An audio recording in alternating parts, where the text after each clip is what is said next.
Donc dans ce diaporama, on va reprendre ce qui concerne les dermatophytes. Donc ce sont des champignons microscopiques filamenteux donc, qui vont produire un thalle avec du mycélium aérien, donc avec des colonies de culture qui sont caractéristiques des champignons filamenteux. Ce ne sont pas des saprophytes, on verra que ce sont des kératinophiles, ils sont parasites de la kératine et donc nécessairement ils ont besoin d'une surface qui apporte de la kératine. C'est la raison pour laquelle on va les trouver à l'origine de lésions de la peau et des fanères. La peau étant riche en kératine, les fanères, c'est tout ce qui est ongles, poils, cheveux, qui sont également des substrats riches en kératine pour le champignon. Ce sont des pathogènes stricts, donc du moment qu'on les identifie dans un prélèvement, ils ont un rôle pathogène, et ils sont responsables de mycoses superficielles. Donc pour illustrer un petit peu ces mycoses, quelques images pour commencer, des différents types de lésions qu'on peut observer.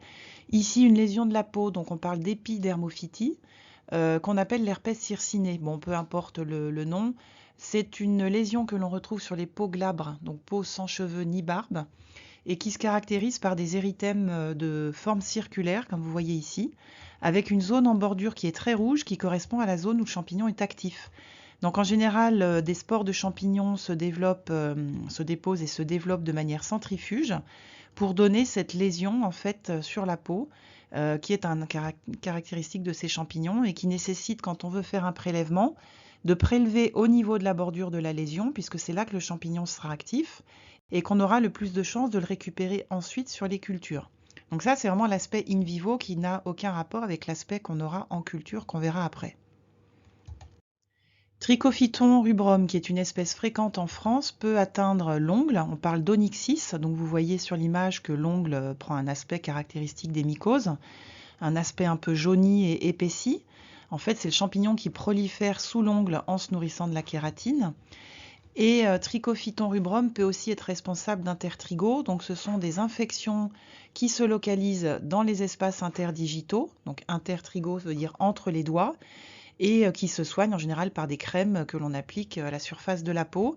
La zone interdigitale est propice au développement des mycoses puisque c'est une zone où on peut avoir de la macération, de l'humidité et qui favorise donc la pousse de ces champignons. Microsporum canis, qui est une autre espèce fréquente en France, est responsable d'une atteinte du cuir chevelu. Lorsqu'un dermatophyte atteint le cuir chevelu, on parle de teigne. Alors il y a des teignes que l'on dit tondantes, c'est le cas pour Microsporum canis, à savoir que une fois que le champignon a infecté le cheveu, il finit par faire tomber le cheveu, ce qui provoque une zone d'alopécie, l'alopécie étant la zone qui est chauve ici, qui est dépourvue de cheveux. Donc on remarque toujours cette forme circulaire qui est due au fait que le champignon commence à se développer en un point précis, puis la croissance se fait de façon donc centrifuge vers l'extérieur de la lésion, et c'est donc à la périphérie que le champignon est actif. Alors en ce qui concerne Microsporum canis, il y a un test que les dermatologues ou les vétérinaires peuvent faire, puisque c'est une teigne qui atteint aussi les animaux, les chiens en particulier, c'est le test de Wood, qui consiste à exposer la lésion à la lumière ultraviolette. Il se trouve que les spores de Microsporum canis ont la propriété de fluorescer quand on les soumet à une lumière ultraviolette. Et donc vous voyez sur l'image ici, toutes les petites taches vertes sont en fait des taches qui correspondent aux spores du champignon, qui sont localisées au niveau du cuir chevelu et qui émettent cette fluorescence verte suite à l'exposition à la lumière ultraviolette. Donc on parle de lumière de Wood, cette lumière ultraviolette donc, qui est exposée ici. Et on dit que le champignon est Wood+, lorsque vous avez cette fluorescence qui est observée. Alors l'intérêt de cette lumière Wood+, c'est simplement que ça peut correspondre à un caractère d'orientation de l'identification, dans la mesure où tous les dermatophytes n'ont pas cette caractéristique-là, n'ont pas cette propriété. Ça permet aux médecins ou aux vétérinaires d'avoir une petite orientation sur l'identification du dermatophyte. Ici, on a encore une autre lésion cutanée sur de la peau glabre qui s'appelle l'eczéma marginé de Hebra. Bon, peu importe le nom, vous retrouvez une forme plus ou moins circulaire qui donc correspond à un développement centrifuge du champignon et toujours cette bordure qui est un petit peu plus rouge, un petit peu plus érythémateuse, qui est la zone active de croissance du champignon. Et c'est donc à ce niveau que le médecin devra prélever à la curette avec un petit scalpel s'il veut rechercher le champignon au niveau du prélèvement sur ce patient. Alors cette fois, on aborde un aspect plus concret qui consiste à la recherche d'un dermatophyte à partir d'un prélèvement chez le patient.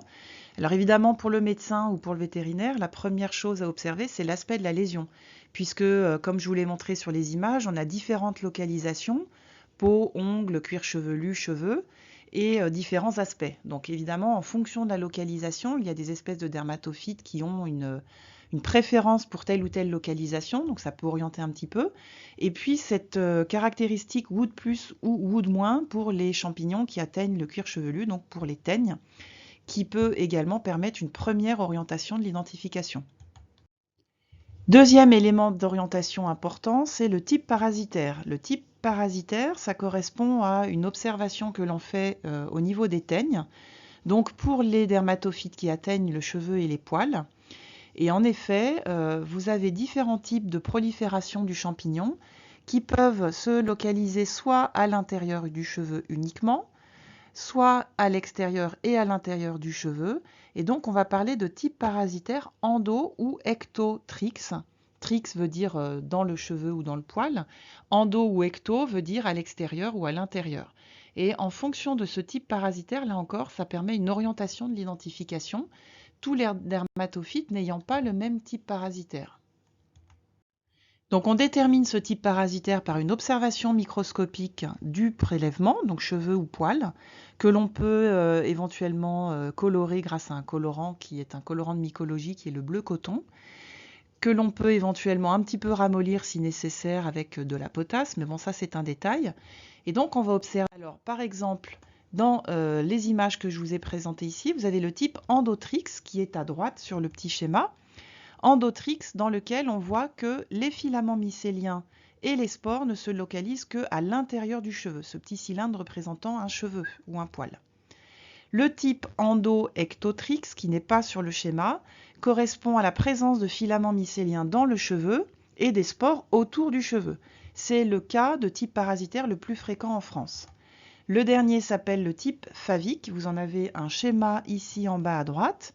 Dans ce cas-là, on retrouve quelques filaments mycéliens, moins nombreux, dans le cheveu uniquement. Et on ne voit pas de spores sur le cheveu. Quelques illustrations de ces types parasitaires en microscopie. Donc vous avez ici des images de cheveux qui sont observés au microscope, donc microscope optique, un grossissement 40, enfin 400, objectif 40. Et vous voyez sur l'image de gauche, toutes ces petites bandes correspondent à des filaments mycéliens que l'on retrouve dans le cheveu. Et ici, les petits points, les petits ronds que vous avez ici sont les spores qui sont localisés à l'extérieur du cheveu. Donc ici, c'est un type parasitaire endo-ectotrix. C'est le cas le plus fréquent en France puisque c'est le cas des deux espèces les plus fréquentes en France, Microsporum canis et Trichophyton rubrum. À droite, vous retrouvez des filaments mycéliens ici à l'intérieur du cheveu et quelques spores également. On voit bien que le cheveu prend un aspect un petit peu granuleux, donc vous avez une superposition de filaments mycéliens et de spores. On parle de type endotrix. Vous n'avez pas de spores si vous regardez bien à la périphérie du cheveu, à l'extérieur, et c'est le cas de Trichophyton violacéum qui est relativement rare en France. Enfin, le dernier type parasitaire qui s'appelle le type parasitaire favique, dans lequel on a quelques filaments mycéliens dans le cheveu, on n'observe pas de spores, et ces filaments ne se retrouvent que dans le cheveu. C'est le cas d'une espèce qui s'appelle Trichophyton schoenlenii, qui est rare en France également. Alors cette espèce est responsable de teignes avec des croutelles, donc un petit peu purulentes, et une alopécie, c'est-à-dire une chute du cheveu qui donne cet aspect chauve au cuir chevelu.